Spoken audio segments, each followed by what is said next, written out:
Santé, santé, famille, salutations, bénédictions. Regardez. Vous vous souvenez que nous avons fait une vidéo sur la mer morte et que nous avions dit que nous ferions une deuxième partie, parce qu'en plus nous devions voir comment la prophétie était en train de s'accomplir. De nos jours, aujourd'hui, sous nos yeux, la prophétie biblique du livre d'Ézéchiel. Maintenant, nous nous dirigeons vers la zone où nous allons nous retrouver. Avec ceux qui découvriront notre action pour la première fois.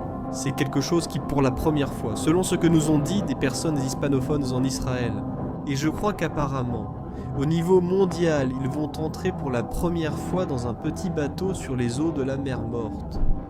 Pour beaucoup vivant hors d'Israël, monter dans un petit bateau et aller sur l'eau peut sembler normal. Cela ici dans la mer morte, ça n'existe pas, donc cette possibilité n'existe pas. Donc c'est une super opportunité et nous voulons la partager avec vous.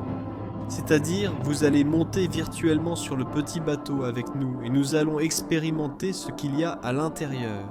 Il y a dans cet endroit des lieux incroyables, des secrets qui ne sont pas visibles et que personne n'a pu voir auparavant. Alors nous allons être les premiers à pouvoir découvrir cela et vous allez être témoins de quelque chose d'incroyable. Alors accompagnez-nous dans cette nouvelle expérience, cette aventure où nous flottons directement sur une barque au-dessus des eaux de la mer morte. Préparez-vous, mettez-vous à l'aise et c'est parti pour l'aventure.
L'une des choses qu'ils n'ont pas oublié de nous dire, c'est qu'ici il faut entrer avec un 4x4.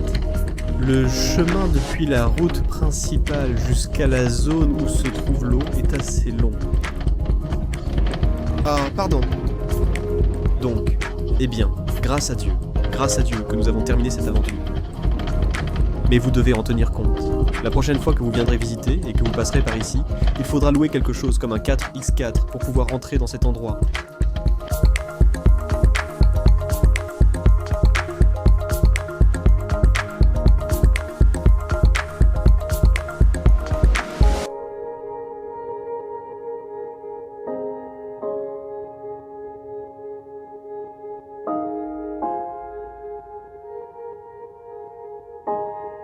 Quand nous sommes montés dans la petite embarcation, littéralement du plus profond de mon cœur, il y avait une grande émotion et beaucoup d'attente, car je ne pouvais pas imaginer dans mon esprit ce que nous allions voir aujourd'hui.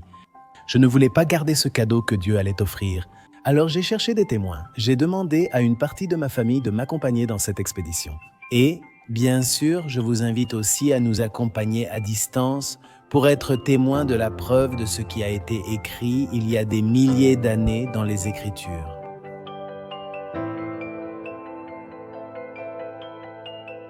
Jackie, capitaine du bateau, nous parlait avec une grande gentillesse et une connaissance remarquable de la région. Parmi tant de choses qu'il nous expliquait, il y a eu quelque chose qui a attiré mon attention, car le message que nous avons toujours reçu est que la mer morte était en train de s'assécher. Mais en écoutant attentivement Jackie nous dire que la mer morte ne s'asséchera pas, car elle sera toujours alimentée par de l'eau qui a toujours été dans la même région. Jusqu'à ce moment-là, Jackie nous tenait en haleine. Il nous expliquait que la mer morte s'évapore à une vitesse incroyable Mais cela en même temps est une bonne chose, car en raison de sa sécheresse, ajoutée à l'oxygène dans la zone, cela fait que des puits commencent à se former, par un processus nommé aquifère. C'est-à-dire que l'eau ici n'arrive pas de la manière traditionnelle comme nous la connaissons, par la pluie ou par un courant de rivière ou un barrage, mais par le même processus de sécheresse. Jackie, jusqu'à ce point, avait toute notre attention. Jusqu'à ce que je l'interrompe et que je lui demande ce qu'il pensait de la prophétie disant qu'il y aurait des poissons dans cette eau. « Y sais-tu » a répondu avec un sourire et nous a dit « Attends et tu verras ». Je profitais pleinement de flotter sur cette barque et j'aurais été ravi de continuer à écouter la sagesse de ce capitaine. Mais en même temps, j'avais hâte que ça arrive. Le moment est venu de descendre sur une côte proche de la mer afin de pouvoir vous traduire toutes les informations qui nous étaient redonnées. Nous venons de descendre de cette petite embarcation, ce petit bateau qui nous a amenés jusqu'ici.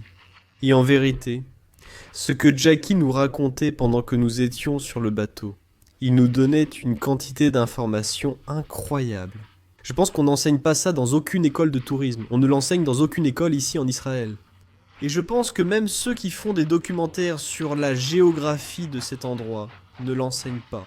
On ne l'entend jamais. Il nous a donné quelques clés pour comprendre pourquoi ce phénomène de la mer morte se produit. Pourquoi l'eau disparaît-elle ? Il nous disait qu'environ 600 piscines olympiques par jour s'évaporent, c'est-à-dire que l'eau s'en va par évaporation. 600 piscines olympiques par jour. Imaginez. Moi, je n'arrive même pas à concevoir ce chiffre. Je ne sais pas. Il nous a donné le nombre de mètres cubes d'eau. Mais imaginez. 600 piscines olympiques. Par jour. C'est la quantité d'eau que la mer morte est en train de perdre. Et comment la perd-elle ? On disait que c'était simplement par évaporation. L'eau s'évapore. Nous regardions ici et nous voyons qu'il y a toujours, comme une sorte de quelque chose au-dessus, n'est-ce pas ? Comme une brume, exactement. Et c'est justement l'eau qui s'en va. L'eau s'en va, l'eau s'en va. La température ici est très élevée. Une autre chose qu'il nous disait aussi, c'est qu'en réalité cela s'est ouvert et que ce puits d'eau s'est formé. Exactement, oui. Et il nous disait aussi que la fracture sud-africaine, c'est-à-dire, il y avait Surya africaine, exactement. Elle s'est divisée, comme si elle s'était séparée. Et au fil des années, cette question de l'eau est apparue, n'est-ce pas ?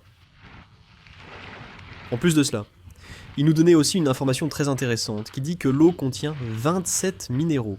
Voilà pourquoi il y a tant de monde ici.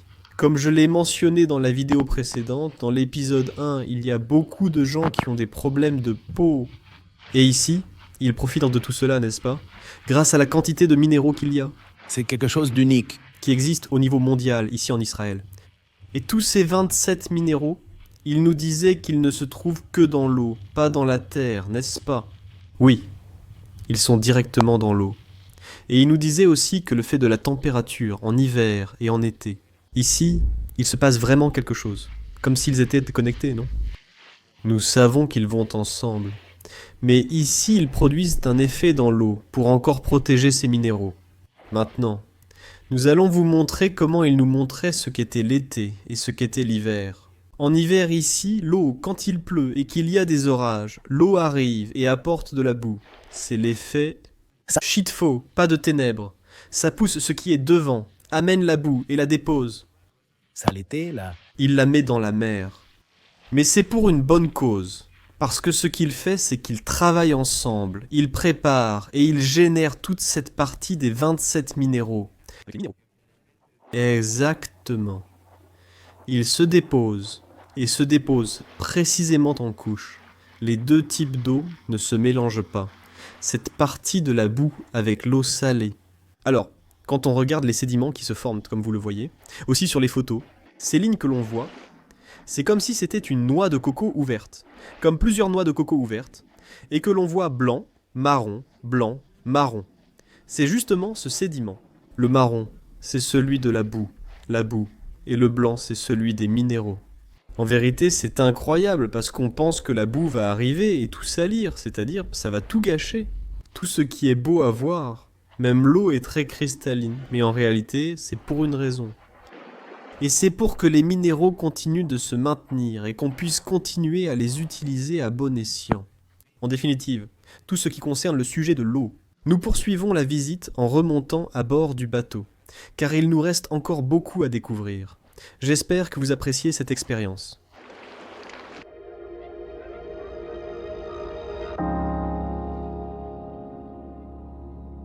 Ces images font partie du premier épisode de La mer morte. Pour comprendre pourquoi tout semble si désolé, nous devons en apprendre un peu plus sur cet endroit. Tout d'abord, permettez-moi de vous dire que la mer morte est en réalité un lac situé dans la vallée du rift syro-africain. Et au centre, il y a une ligne qui marque la frontière entre Israël et la Jordanie. La mer morte a une concentration de sel de 34,2% car le lac n'a pas de sortie vers l'extérieur. En d'autres termes, c'est de l'eau stagnante. De plus, il est situé dans une zone au climat désertique, caractérisée par des taux d'évaporation élevés. Jusqu'en 2019, la mer morte était considérée comme le site le plus bas du monde. Ce titre serait perdu après la découverte du glacier Denman, situé en Antarctique, à 3500 mètres sous le niveau de la mer. Mais comme cet endroit est recouvert de glace et qu'il est inaccessible, il a conservé le titre de site le plus bas du monde. Est-il accessible? Et en plus, c'est une masse terrestre visible. L'origine du nom de cette mer se trouve dans les Écritures, où elle est parfois mentionnée comme la mer de l'Araba orientale ou la mer Salée. La région de la mer Morte est géologiquement active en raison de la confluence de deux plaques tectoniques, la plaque arabique et la plaque levantine, qui fait partie de la plaque africaine. La vallée de la mer Morte repose sur les deux plaques. Elle se déplace vers le nord à 5 mètres, tandis que la plaque levantine à l'ouest avance d'environ 1 mètre. La différence de mouvement des plaques provoque fréquemment des séismes dans la région, provoquant ainsi la découverte de chemins où l'eau douce commence à couler vers la mer Salée. Comme nous l'avons dit précédemment, cette mer n'a pas d'autre issue naturelle que l'évaporation. Le niveau de la mer est le résultat d'un équilibre entre la quantité d'eau qui y entre et la quantité d'eau qui s'évapore. Son évaporation est d'environ 1,5 mètre par an et aujourd'hui, le niveau de l'eau se trouve à une proclamation à 430 mètres en dessous du niveau de la mer. Les images que vous allez voir ci-dessous font partie du paysage de la mer et de ses environs.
Regardez où je me trouve. Je suis ici au milieu de l'eau.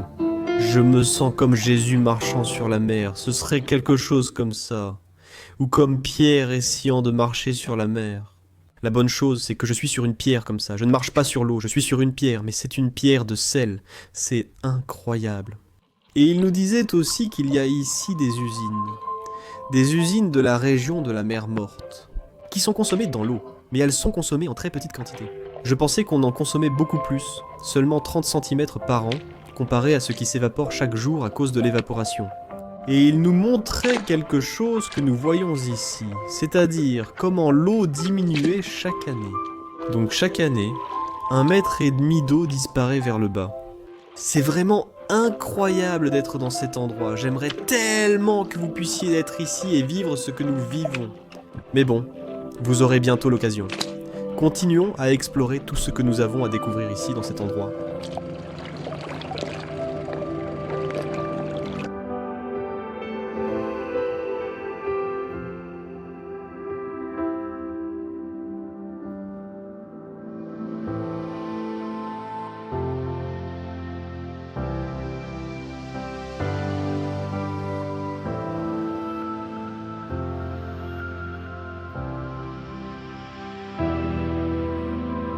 Nous, ici, nous continuons à parcourir la zone de la mer. Et vous venez de... Vous vous demandiez... Vous avez vu Brugel par là, non? Vous vous souvenez de lui? Nous étions avec la vidéo tout à l'heure. Et là, c'est là qu'est apparu le nouveau capitaine du bateau. Alors regardez. Le voilà en train de conduire le petit bateau, celui-ci ici dans la zone de la mer Morte. On continue d'expérimenter tout ce qu'on a ici.